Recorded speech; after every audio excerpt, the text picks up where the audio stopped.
نحمدہ ونصلی علی رسولہ الکریم اما بعد فاعوذ باللہ من الشیطان الرجیم بسم اللہ الرحمن الرحیم الصلاۃ والسلام علیک یا رسول اللہ وعلی آلک واصحابک یا حبیب اللہ۔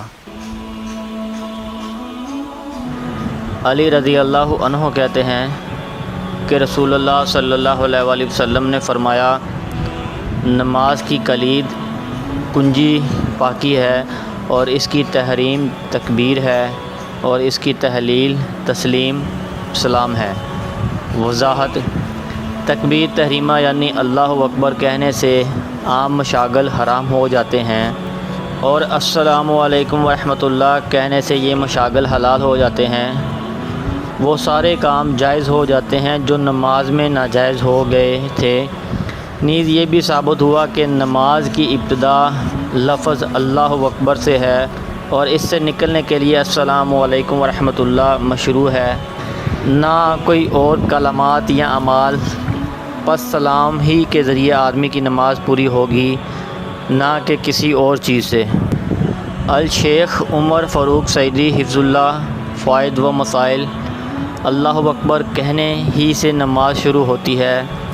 قال رسول اللہ صلی اللہ علیہ وآلہ وسلم، مفتاح الصلاۃ طہور و تحریمها تکبیر و تحلیلها تسلیم۔ رسول اللہ صلی اللہ علیہ وآلہ وسلم نے فرمایا، نماز کی کنجی طہارت، اس کی تحریم تکبیر کہنا اور تحلیل سلام پھیرنا ہے۔ فوائد و مسائل: نماز کے لیے وضو لازمی اور شرط ہے۔ اثنائے نماز میں اگر وضو ٹوٹ جائے تو نماز چھوڑ کر وضو کیا جائے۔ اللہ اکبر کہنے ہی سے نماز شروع ہوتی ہے، اور اس دوران میں باتیں اور دوسرے اعمال حرام ہو جاتے ہیں، اس لیے اسے تکبیر تحریمہ کہا جاتا ہے، اور اس کا اختتام سلام پر ہوتا ہے، اور اس طرح یہ پابندی بھی ختم ہو جاتی ہے۔ مولانا عطا اللہ ساجد حفظ اللہ فوائد و مسائل: نماز کی کنجی وضو طہارت ہے۔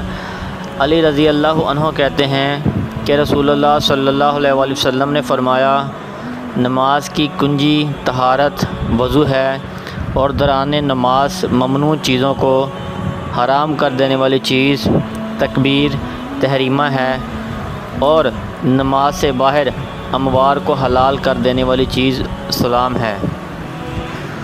اردو حاشیہ: جس طرح کنجی کے بغیر تالا نہیں کھلتا، اسی طرح حدث اصغر اور حدث اکبر سے پاک ہوئے بغیر نماز میں داخل ہونا ممکن نہیں۔ اس سے معلوم ہوا کہ طہارت نماز کے لیے شرط ہے۔ تکبیر یعنی اللہ اکبر کہنے سے نماز کے منافی تمام امور ممنوع ہو جاتے ہیں، اس لیے نماز میں داخل ہوتے ہی وقت کہی جانے والی تکبیر کو تکبیر تحریمہ کہتے ہیں۔ اس لحاظ سے نماز میں اس کی وہی حیثیت ہے جو حج میں احرام باندھنے کی ہے، جس سے حاجی پر کچھ پابندیاں لگ جاتی ہیں۔ تکبیر تحریمہ سے لگنے والی پابندیاں اس وقت اٹھتی ہیں جب نمازی سلام پھیر کر نماز سے فارغ ہوتا ہے، اس لیے اسے تحلیل کہا گیا ہے۔ یعنی جو چیزیں نماز میں حرام اور ممنوع تھیں، اب وہ حلال اور جائز ہو گئیں۔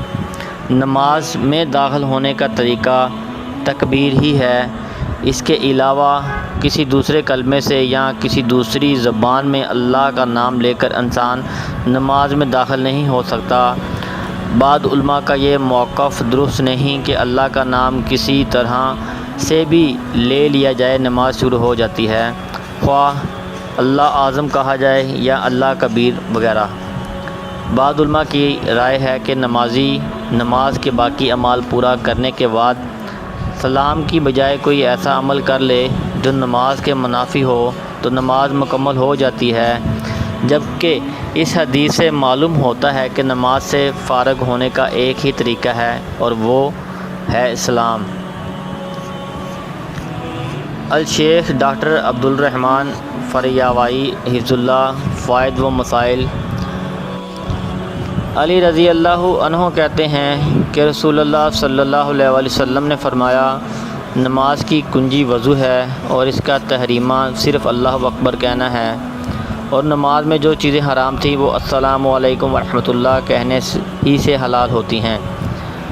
اردو حاشیہ، یعنی اللہ اکبر ہی کہہ کر نماز میں داخل ہونے سے وہ سارے کام حرام ہوتے ہیں جنہیں اللہ نے نماز میں حرام کیا ہے۔ اللہ اکبر کہہ کر نماز میں داخل ہونا نبی اکرم صلی اللہ علیہ وآلہ وسلم کا دائمی عمل تھا، اس لیے کسی دوسرے عربی لفظ یا اعجمی لفظ سے نماز کی ابتدا صحیح نہیں، یعنی صرف السلام علیکم ورحمۃ اللہ ہی کے ذریعے نماز سے نکلا جا سکتا ہے، دوسرے کسی اور لفظ یا عمل کے ذریعے نہیں۔ یہ کلمات تعدیل میں سے ہیں اور جمہور کے نزدیک یہ کلمہ راوی کے تعدیل کے چوتھے مرتبے پر دلالت کرتا ہے، جس میں راوی کی عدالت تو واضح ہوتی ہے لیکن ضبط واضح نہیں ہوتا۔ امام بخاری رحمۃ اللہ جب کسی کو صدوق کہتے ہیں تو اس سے مراد سکہ ہوتا ہے، جو تعدیل کا تیسرا مرتبہ ہے۔ مکارب الحدیث حفظ و تعدیل کے مراتب میں سے ایک مرتبہ ہے۔ لفظ مکارب دو طرح پڑھا جاتا ہے، را پر زبر کے ساتھ اور را کے زیر کے ساتھ۔ زبر کے ساتھ مکارب الحدیث کا مطلب یہ ہے کہ دوسروں کی حدیث اس کی حدیث سے قریب ہے، اور زیر کے ساتھ مکارب الحدیث سے یہ مراد ہے کہ اس کی حدیث دیگر سکہ راویوں کی حدیث سے قریب تر ہے، یعنی اس میں کوئی شاذیہ